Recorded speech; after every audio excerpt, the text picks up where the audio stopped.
پوچھا گیا جنت کتنی دور ہے؟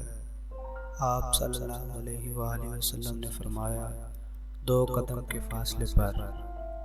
پہلا قدم ناس پر رکھ دو، دوسرا قدم جنت میں ہوگا۔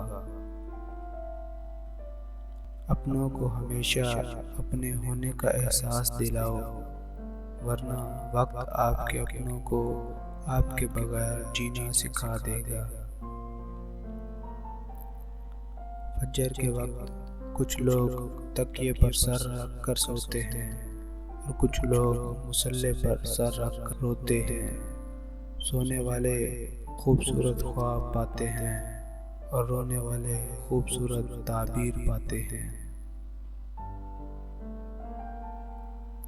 ایسے شخص کو کبھی مت گنوانا جس کے دل میں آپ کے لیے عزت، چاہت اور آپ کے لیے محبت ہو۔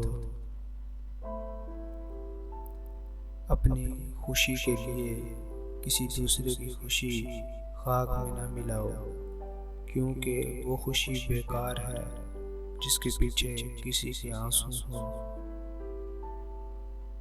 کسی کے ایمان کا اندازہ اس کے وعدوں سے لگاؤ۔